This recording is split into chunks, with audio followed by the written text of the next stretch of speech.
बिस्मिल्लाहिर्रहमानिर्रहीम। अस्सलाम वालेकुम स्टूडेंट्स, मैं हूं हसन फरीद, आपका फिजिक्स टीचर। जैसे कि आपको मालूम है चैप्टर नंबर 1 तो हम लोग कंप्लीट कर चुके हैं। तो अब हम चैप्टर नंबर 1 की एक्सरसाइज के अंदर जो न्यूमेरिकल्स और शॉर्ट क्वेश्चंस हैं उनको डील करेंगे। आज हम एक्सरसाइज के शॉर्ट क्वेश्चंस देखेंगे और ये शॉर्ट क्वेश्चंस कितना मटेरियल लिखें तो आपको 2 मार्क्स इजीली आप अचीव कर लेंगे, ये आपको मैं सिखाऊंगा। तो स्टार्ट करते हैं आज का लेक्चर। एक्सरसाइज का पहला क्वेश्चन है, क्वेश्चन नंबर 1.1। मैं रीड करता हूं जी। Name several repetitive phenomena. सबसे पहले हम इसी को डिफाइन करेंगे। What is a repetitive phenomena? Occurring in nature which can serve as a reasonable time standard, जिसको हम टाइम स्टैंडर्ड के तौर पर यानी कि एज ए क्लॉक यूज कर सकें। तो सबसे पहले इसके आंसर में आप लोग यही डिस्कस करेंगे कि व्हाट आर रेपिटेटिव फिनोमेना।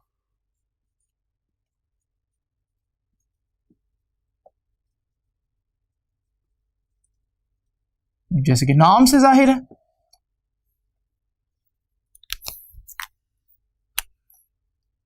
तो repetitive phenomena are those phenomena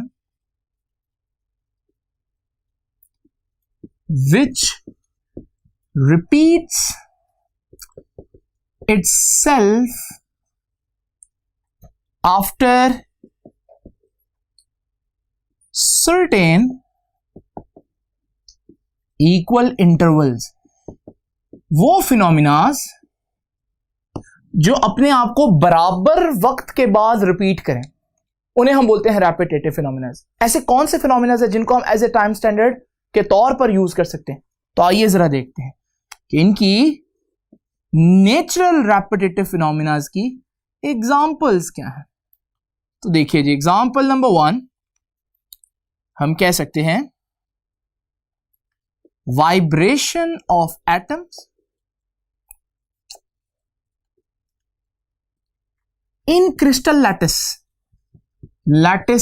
crystal lattice के अंदर जो एटम्स होते हैं, केमिस्ट्री में आप लोगों ने पढ़ा क्रिस्टल्स क्या होती हैं, तो उनके जो एटम्स होते हैं उनकी वाइब्रेशंस का एक टाइम होता है और वो टाइम जो है वो फिक्स होता है। तो यह वाइब्रेशन जो है वो एटम्स की इक्वल इंटरवल के बाद अपने आप को रिपीट करते हैं। यही वजह है कि जो एटॉमिक क्लॉक्स हैं, वो जो सबसे प्रिसाइज क्लॉक्स हैं इस वक्त दुनिया में, वो क्रिस्टल लैटिस की वाइब्रेशन से ही बनाई जाती है। इसी तरह आप देखते हैं कि अक्सर बताया जाता है कि आपकी जो क्लॉक है उसके अंदर क्वार्ट्ज यूज होता है। वो क्वार्ट्ज भी एक क्रिस्टल लैटिस है, उसकी वाइब्रेशन से आपकी घड़ी को पता चलता है कि इतनी वाइब्रेशंस हो चुकी हैं, तो फिर आपकी घड़ी इतना मूव कर जाती है कि आपको पता चले कि 1 सेकंड गुजर चुका है। इसके अलावा और ऐसे कौन से फिनोमिनास हैं जिनसे हम एज ए टाइम स्टैंडर्ड जिनको हम यूज कर सकें? तो उसमें है rotation of earth round its own axis. जब अर्थ अपने एक्सिस पर रोटेट करती है तो इससे दिन रात बनते हैं, और आपको पता है दिन रात हमारा टाइम स्टैंडर्ड ही है। इसी तरह रोटेशन ऑफ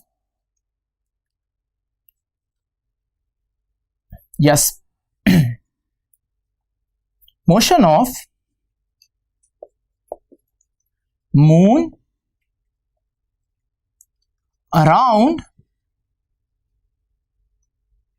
अर्थ। आपको पता है आपका जो लूनर कैलेंडर है, यानी कि जो हमारे इस्लामी महीने, वो इसी टाइम स्टैंडर्ड की बिना पर काम कर रहे हैं। और इसी तरह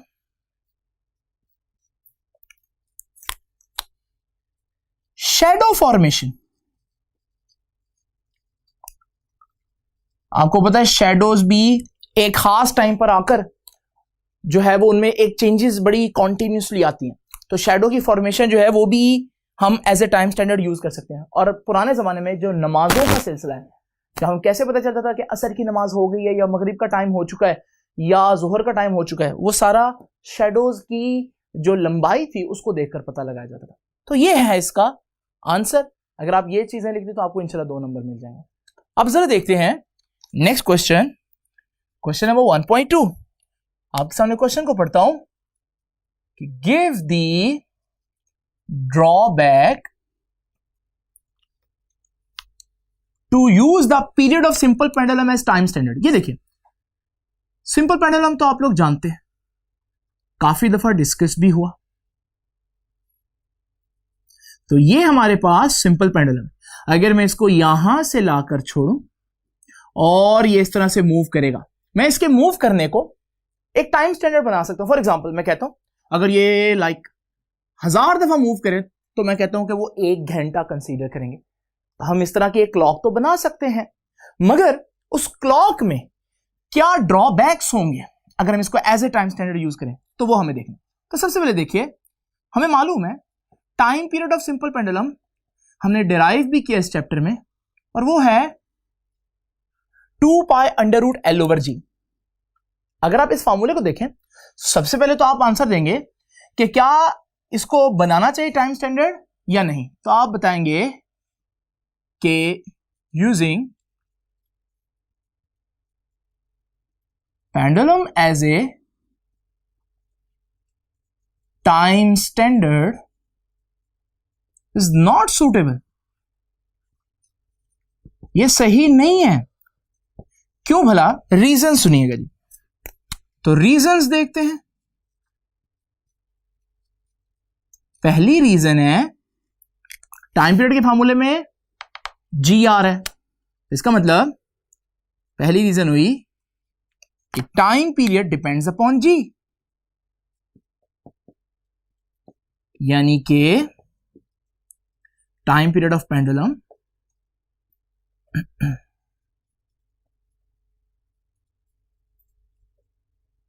डिपेंड्स अपॉन G। तो ग्रेविटेशन एक्सेलरेशन पर टाइम पीरियड डिपेंड कर रहा है, मगर प्रॉब्लम क्या है? G varies with altitude. Altitude कहते हैं बुलंदी को। तो जैसे जैसे हम जमीन से ज्यादा हाइट पर जाते रहेंगे तो G की वैल्यू मुसलसल चेंज होती जाएगी। अब G की वैल्यू चेंज होती जाएगी क्योंकि ऑल्टीट्यूड यानी कि बुलंदी चेंज हो रही है। आप जमीन से दूर जा रहे हैं, G की वैल्यू चेंज होने का मतलब है टाइम पीरियड चेंज होना, और टाइम पीरियड चेंज होने का मतलब है कि अगर हमारे पास दो एक जैसे पेंडुलम है, एक समुंदर के करीब लोग रह रहे हैं उनके पास है, और एक किसी बहुत ऊंचे पहाड़ पर लोग रह रहे हैं उसके पास है, हालांकि दोनों एक जैसे टाइम पीरियड है, लेकिन दोनों पर G की वैल्यू डिफरेंट है, तो दोनों के टाइम पीरियड्स डिफरेंट होंगे। अब मैंने टाइम स्टैंडर्ड क्या रखा था? सपोज करो 1000 दफा मूव करेगा तो 1 घंटा होगा, तो किसी का घंटा जल्दी हो जाएगा क्योंकि उसका टाइम पीरियड कम है, तेजी से मूव कर रहा है पेंडुलम, और किसी का टाइम पीरियड जो है वो स्लो होगा, टाइम पीरियड ज्यादा होगा, वो पेंडुलम स्लो होगा, तो उसका घंटा जो है वो देर बाद होगा। तो ये तो अच्छा टाइम स्टैंडर्ड नहीं है कि हाइट पर कुछ और टाइम स्टैंडर्ड है, और जब आप समुद्र के करीब जाते हैं, सतह समुद्र के करीब जहां पर हाइट बिल्कुल कम है, वहां पर टाइम स्टैंडर्ड चेंज हो गया। तो इसका मतलब पहली रीजन तो आपको पता चलेगी। And reason number 2, time period length पर भी डिपेंड करता है। So time period of pendulum depends on length, कि ये जो थ्रेड है, ये जो धागा है पेंडुलम का, उसकी लेंथ कितनी है। अब टाइम पीरियड लेंथ पर डिपेंड करिए, मगर लेंथ डिपेंड्स ऑन टेम्परेचर। अब लेंथ जो है वो टेम्परेचर पर डिपेंड करते, यानी कि अगर आपके पास एक जैसे दो पेंडुलम है, आप एक पेंडुलम को जो है वो गर्म इलाके में ले जाएं किसी सहरा में, और एक जो है पेंडुलम उसको किसी ठंडे इलाके में ले जाएं। अब दोनों एक जैसे पेंडुलम है, लेकिन जहां गर्मी होगी टेम्परेचर ज्यादा होगा, टेम्परेचर ज्यादा होने से वहां पर लेंथ ज्यादा होगी, और लेंथ ज्यादा होने से वहां पर टाइम पीरियड ज्यादा होगा। और उसका बिल्कुल एग्जैक्ट दूसरा जो हमारे पास पेंडुलम है, हालांकि वो बिल्कुल इस जैसा ही है, लेकिन वो ठंडे इलाके में होगा, तो जहां टेम्परेचर कम हो, आपको पता है चीजें सुकड़ती हैं, वहां लेंथ कम हो जाएगी, इसकी लेंथ कम होगी, लेंथ कम होने से टाइम पीरियड भी कम हो जाएगा। तो एक ही क्लॉक है, यानी कि पेंडुलम डिफरेंट जगहों पर डिफरेंट उसकी स्पीड्स हैं मूव करने की। तो इसका मतलब यह हुआ कि pendulum is not good to use as a time standard. इसको हम कभी भी टाइम स्टैंडर्ड के तौर पर यूज नहीं कर सकते। ठीक है जी, आइए देखते हैं तीसरा शॉर्ट क्वेश्चन। कहता है Why do we find it useful to have 2 units of amount of substance? हमने 2 यूनिट पढ़े। जब भी हमें कहीं पर सब्सटेंस देखना हो तो हमारे पास 2 यूनिट्स है, किलोग्राम एंड मोल। कहता है हमने ये 2 यूनिट्स क्यों लिखे हैं या क्यों रखे हुए? तो याद रखिएगा, पहला यूनिट है मोल और दूसरा यूनिट है किलोग्राम। सबसे पहले 2 रीजंस आप देनी। मोल कब यूज होगा? Mole is use when our concern is number of particles। क्योंकि मोल की डेफिनेशन क्या है? एक मोल किसी भी चीज का क्या होता है जिसमें उस चीज के 6.022 into 10⁻⁻23 जो है वो नंबर्स हो। अगर मैं कहता हूं 1 मोल एग्स, तो इसका मतलब इतने एग्स। 1 मोल एटम्स, इतने एटम। तो किसी भी चीज का 1 मोल है इतना। यानी कि मोल में आप एक किस्म का काउंट कर रहे हो, गिन कर चीज ले रहे हो, जैसे दर्जन। तो यहां पर हमारे पास ये है मोल। कहां यूज होगा? जहां आप किसको अहमियत दे रहे हैं, आपका कंसर्न किसके साथ है? नंबर ऑफ पार्टिकल के साथ। जबकि किलोग्राम कहां यूज होगा? तो देखिएगा, किलोग्राम आप वहां यूज करेंगे जहां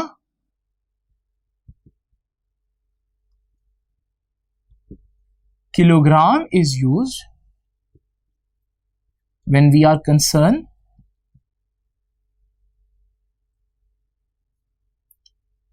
with quantity of substance। जब हमारा कंसर्न किसके साथ हो? क्वांटिटी के साथ। जब हम चीज को गिन के ना लें बल्कि हम उसका मैस देखें कितना। दूसरी इंपॉर्टेंट बात याद रखिएगा, मोल ज्यादातर माइक्रो लेवल पर यूज होता है। मिसाल के तौर पर मोल की बात आप कब करेंगे? जब अपने एटम्स को गिनना हो। लेकिन आप 1 किलो, आप किलो में अपने डेली लाइफ की जितनी भी चीजें हैं, जो मैक्रो चीजें हैं, उनको तो खरीदते हैं, लेकिन कभी आपने मोल यूज किया डेली लाइफ में? नहीं यूज किया। तो याद रखिएगा, मोल ज्यादातर माइक्रो लेवल पर यूज होता है, जबकि किलोग्राम जो है वो ज्यादातर किस लेवल पर यूज होता है? मैक्रो लेवल पर। मैक्रो लेवल मतलब जब आप बड़ी चीज की बात कर रहे हैं, जैसे आप अपने डेली लाइफ की चीजों को देखें, तो वहां आप मोल को नहीं यूज करेंगे, आप किलोग्राम को यूज करेंगे। तो ये है 2 रीजंस हमारे पास कि हमारे पास अमाउंट ऑफ सब्सटेंस के लिए ही कभी हम गिनकर चीज लेते हैं, कभी हम वेट करके यानी कि मैस करके, मैस निकालकर हम चीज लेते हैं। तो ये 2 डिफरेंट अमाउंट ऑफ सब्सटेंसेस हैं। अमाउंट ऑफ सब्सटेंस के 2 डिफरेंट यूनिट्स हैं, लेकिन दोनों ही यूजफुल हैं, दोनों की अपनी अपनी डोमेन्स हैं। ठीक है, अब हम डिस्कस करते हैं जरा नेक्स्ट शॉर्ट क्वेश्चन। देखते हैं अब क्वेश्चन नंबर 1.4। क्वेश्चन की स्टेटमेंट देखिए जी। 3 students measured a length of needle with a scale on which minimum division is 1 meter। ये मिनिमम डिवीजन क्या होती है आपको मालूम है ना? Least count. और लीस्ट काउंट कितना है? 1 मिलीमीटर। कंफ्यूजन से बचने के लिए मैं इसको 0.001 मीटर लिख देता हूं। ये 1 मिलीमीटर को ही ऐसे लिखा मैंने। अब वो तीनों स्टूडेंट्स ने जो हमारे पास रीडिंग ली है, एक ने ये रीडिंग ली है, दूसरे ने ये रीडिंग ली है और तीसरे ने ये रीडिंग ली है इस इंस्ट्रूमेंट से जिसका लीस्ट काउंट इतना है। कहता है कौन सी रीडिंग करेक्ट है? तो याद रखिएगा, इनमें से ये रीडिंग करेक्ट है। तो सबसे पहले आप लिखेंगे कौन सी रीडिंग करेक्ट है, फिर मैं रीजन बताता हूं। तो 0.214 metre is the correct reading. अब आप देंगे इसकी रीजन, ऐसा क्यों? बड़ी सिंपल सी बात है। देखिए, इंस्ट्रूमेंट जो यूज कर रहे हैं,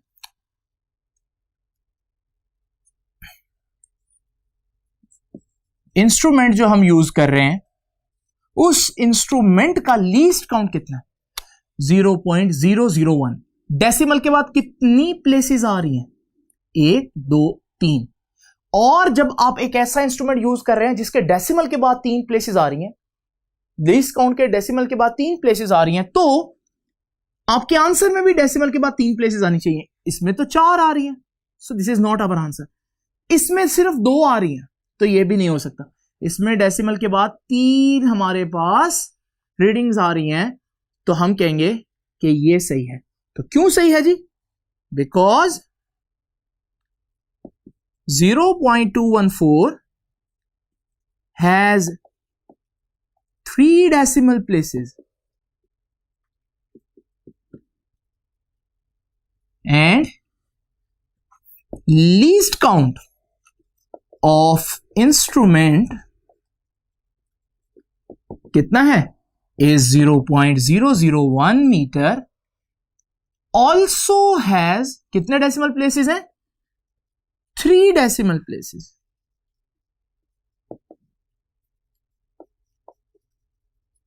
Hence 0.214 is correct reading. तो ये वजह है 0.214 के करेक्ट होने की, क्योंकि उसमें इतने डेसिमल प्लेसेस हैं जितनी लीस्ट काउंट के अंदर डेसिमल प्लेसेस हैं। आइए नेक्स्ट क्वेश्चन देखते हैं। ये मैंने ब्लू में प्रोमिनेंट करके एक स्टेटमेंट लिखी है। An old saying is that a chain is only as strong as its weakest link. कहता है इसकी एनालॉगस स्टेटमेंट बताएं। एक्सपेरिमेंटल डेटा कंप्यूटेशन को मद्देनजर रखते हुए आप इसकी एनालॉगस स्टेटमेंट बताएं। देखिए बड़ी सिंपल सी बात है। आप क्या कहें, मैं आपको बताता हूं कि जी चेन का यहां क्या मतलब है।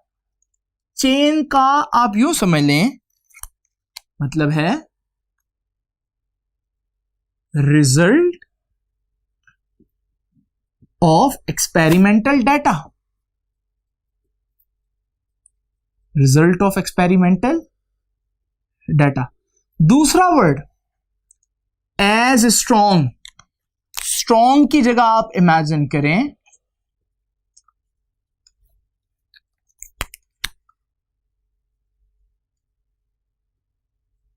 एक्यूरेट। उसके बाद वीकेस्ट लिंक।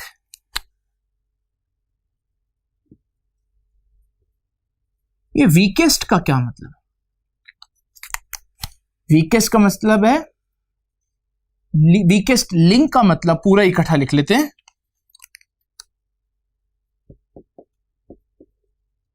तो वीकेस्ट लिंक का मतलब है जी लीस्ट एक्यूरेट रीडिंग। अब आपने क्या करना है, इन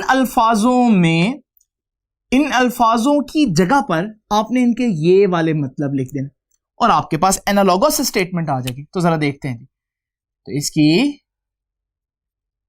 एनालॉगस स्टेटमेंट क्या बनी, देखिए जी। चेन की जगह रिजल्ट ऑफ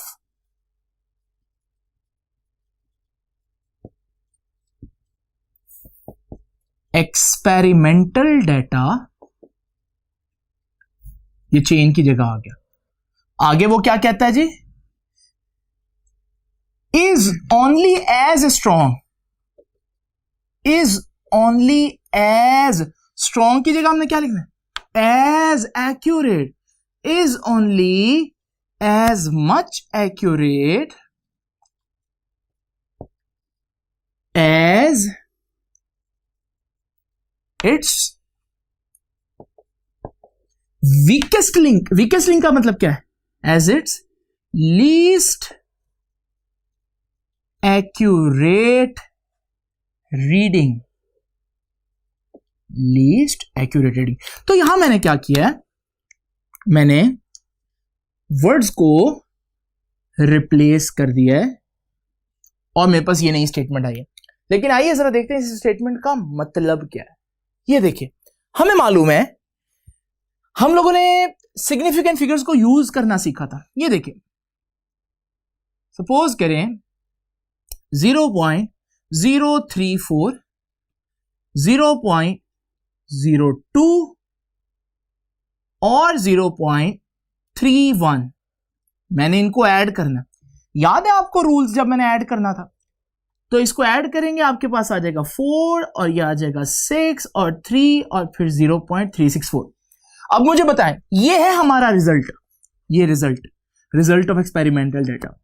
आपको मालूम है, हमने रूल्स पढ़े कि यहां पर हम कितने डेसिमल प्लेसेस रखेंगे। तो हमने क्या डिस्कस किया था? जिसके पास डेसिमल के बाद सबसे कम प्लेसेस हैं हम उतना रखेंगे, और सबसे कम प्लेसेस डेसिमल के बाद इसके पास भी 2 और इसके पास भी 2 है, इसके पास 3 है। तो हम अपने आंसर में डेसिमल के बाद सिर्फ 2 प्लेसेस रखेंगे, तो हम 4 को हटा देंगे, तो हमारा फाइनल आंसर क्या आया? 0.36।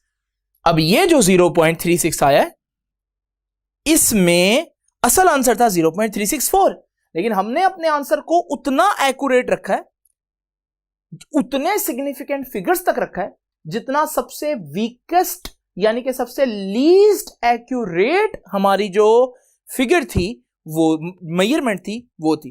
तो ये 3 डेसिमल प्लेसेस तक एक्यूरेट है, ये 2 तक, ये 2 तक, तो फिर हम कम से कम तो 2 ही आ रहे हैं, तो हम भी अपने आंसर में 2 ही रखेंगे।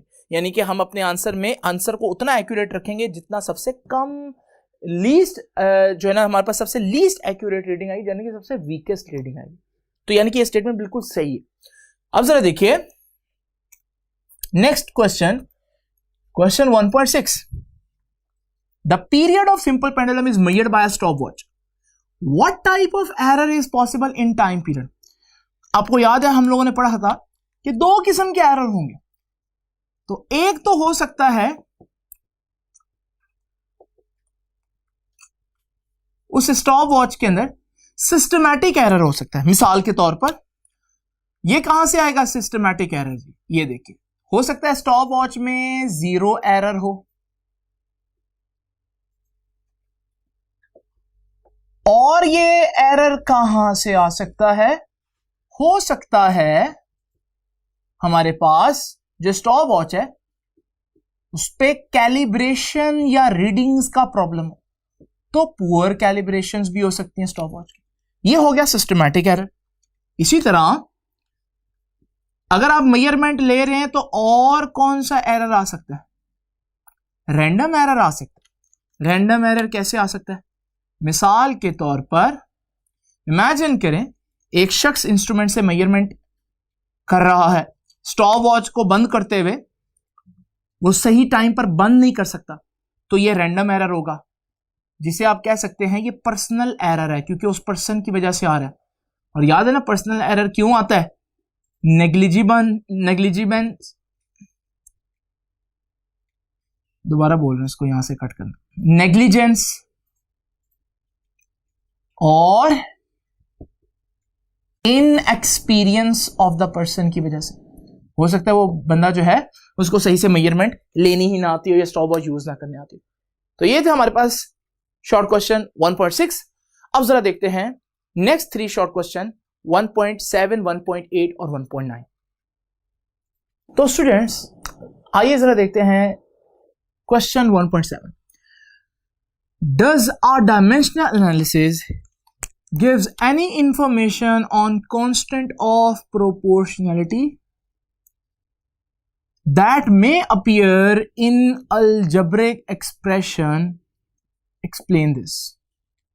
अगर आपको याद हो हमने डायमेंशनल एनालिसिस में time period of pendulum derive किया था, और वहां ये बात हम लोगों ने डिस्कस की थी कि जो कांस्टेंट ऑफ प्रोपोर्शनैलिटी है उसकी वैल्यू कितनी होगी वो हम कभी भी डायमेंशनल एनालिसिस से नहीं फाइंड आउट कर सकते। याद रखिएगा, इसका आंसर सबसे पहले आप लिखेंगे dimensional analysis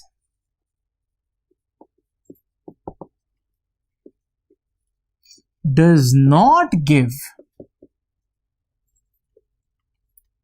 any information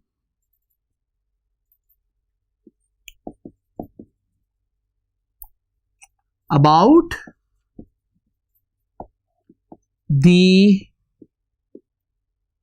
value of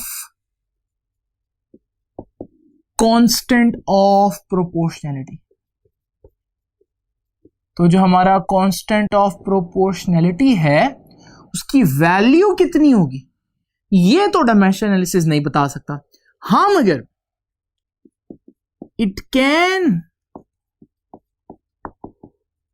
provide the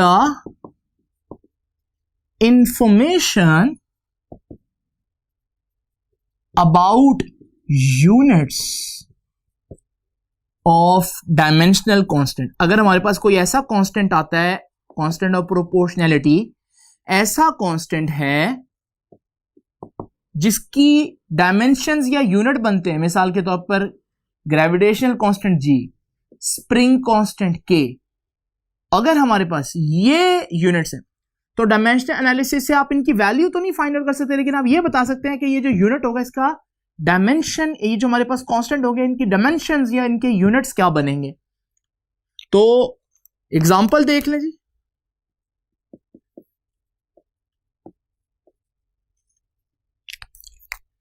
हम लोगों ने टाइम पीरियड का फॉर्मूला पढ़ा, T = 2 pi under root L/G। यहां डायमेंशनल कांस्टेंट कौन सा है, ये है हमारा कांस्टेंट। क्या इसके बारे में वैल्यू बता सकता है डायमेंशन एनालिसिस? ठीक है, तो नहीं बता सकता। तो याद रखिएगा, dimensional analysis can not provide information about 2 पाई। तो ये जो हमारे पास 2 पाई का कांस्टेंट है, डायमेंशनल एनालिसिस से इसके बारे में कुछ भी पता नहीं चल सकता। तो फिर ये कैसे पता चलेगा? ये पता चलेगा experimentally. It can only be found experimentally.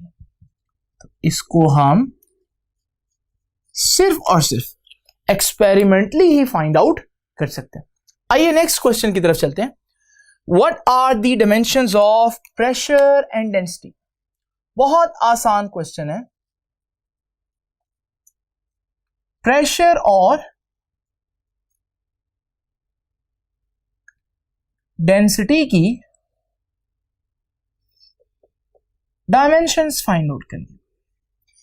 आपको मालूम है किसी भी चीज की डायमेंशन फाइंड आउट करने के लिए सबसे पहले हमें उस चीज का फॉर्मूला आना चाहिए, और प्रेशर का फॉर्मूला तो आता है। प्रेशर तो है फोर्स ओवर एरिया। तो अगर आप प्रेशर की डायमेंशन फाइंड आउट करना चाहते हैं तो फोर्स की डायमेंशन और एरिया की डायमेंशन पुट कर दें। फोर्स की डायमेंशन तो मालूम है, MLT-2। एरिया की डायमेंशन, एरिया मीटर स्क्वायर होता है तो L²। अगर आप इसको सॉल्व करें तो प्रेशर की डायमेंशन आ जाएगी, एक L से कैंसिल होगा, ये L ऊपर जाकर पावर नेगेटिव कर लेगा और हमारे पास प्रेशर की ये डायमेंशन। तो ये है डायमेंशन ऑफ प्रेशर। इसी तरह अगर आप डेंसिटी की डायमेंशन फाइंड आउट करना चाहते हैं तो डेंसिटी की डायमेंशन में डेंसिटी का यूनिट आना चाहिए, और डेंसिटी किसके बराबर होती है?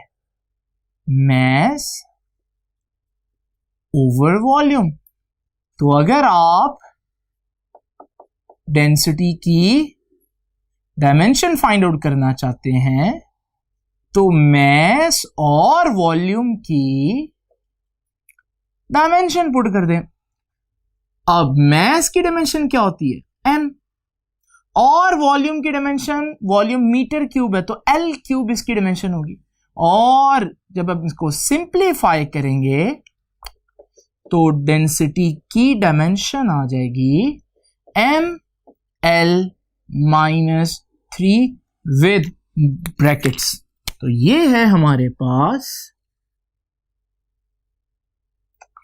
डेंसिटी की डायमेंशंस। तो इट्स क्वाइट इजी, अगर आपको फॉर्मूला पता है तो बड़ी आसानी से आप किसी भी चीज की डायमेंशन फाइंड आउट कर सकते हैं। आइए देखते हैं लास्ट क्वेश्चन। कहता है the wavelength depends upon speed v and frequency f। Wavelength lambda की डायमेंशन l दी है उसने, स्पीड की डायमेंशन हमें मालूम है, वैसे उसने दे भी दी है LT-1, फ्रीक्वेंसी की डायमेंशन भी हमें मालूम है T इनवर्स। कहता है ये फॉर्मूला करेक्ट होगा या ये फॉर्मूला करेक्ट होगा। आइए दोनों को चेक करते हैं। इस फॉर्मूले में लेफ्ट हैंड साइड देखते हैं। लेफ्ट हैंड साइड की डायमेंशन क्या बनेगी? लेफ्ट हैंड साइड की डायमेंशंस यानी कि फ्रीक्वेंसी की डायमेंशन, और फ्रीक्वेंसी की डायमेंशन तो उसने बताई है कितनी है, T-1। ये आ गई लेफ्ट हैंड साइड की डायमेंशन। अब राइट हैंड साइड की डायमेंशन देखते हैं। राइट हैंड साइड की डायमेंशन किसके बराबर होगी? इन दोनों की डायमेंशंस का प्रोडक्ट, तो v और लैम्डा की डायमेंशंस। सो v की डायमेंशन अलग निकाल लें और लैम्डा की डायमेंशन अलग निकाल लें और सॉल्व कर लें।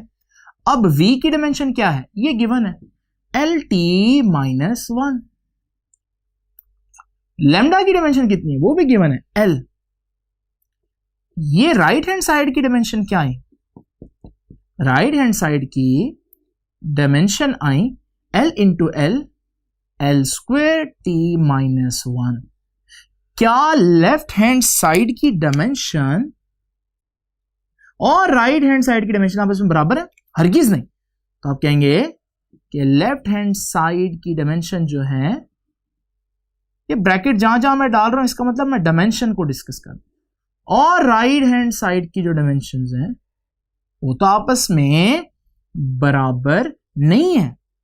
तो इसका मतलब ये फॉर्मूला डायमेंशनली करेक्ट नहीं है। तो F is equal to V lambda is not dimensionally correct. तो ये डायमेंशनली करेक्ट नहीं है। आइए जरा दूसरे फॉर्मूले को देखते हैं। दूसरे फॉर्मूले में भी हम पहले लेफ्ट हैंड साइड को देखते हैं। तो लेफ्ट हैंड साइड की डायमेंशन देखते हैं।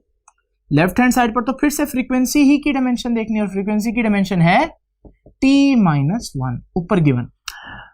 उसके बाद राइट हैंड साइड की डायमेंशन देखते हैं। राइट हैंड साइड की डायमेंशन में हमारे पास राइट हैंड साइड पर V आ रहा है, उसकी भी डायमेंशन, और लैम्डा आ रहा है, उसकी भी डायमेंशन। V की डायमेंशन हमें मालूम है LT-1, और लैम्डा की डायमेंशन भी हमें मालूम है L। ये कैंसल हो जाएगा, तो हमारे पास राइट हैंड साइड की डायमेंशन क्या है? T-1। और अगर आप देखें यहां पर लेफ्ट हैंड साइड की डायमेंशन और राइट हैंड साइड की डायमेंशन बराबर आई है, और इसका मतलब सीधा सीधा क्या है कि ये वाला फॉर्मूला बिल्कुल करेक्ट है डायमेंशनली। तो फिर हम लिखेंगे कि F is equal to V over lambda is dimensionally correct. तो स्टूडेंट्स ये है हमारा आज का टॉपिक, इसको आप अच्छी तरह से देख लीजिए, और नेक्स्ट टाइम हम नेक्स्ट लेक्चर में इसी चैप्टर के न्यूमेरिकल्स को डिस्कस करेंगे। तब तक के लिए अल्लाह हाफिज।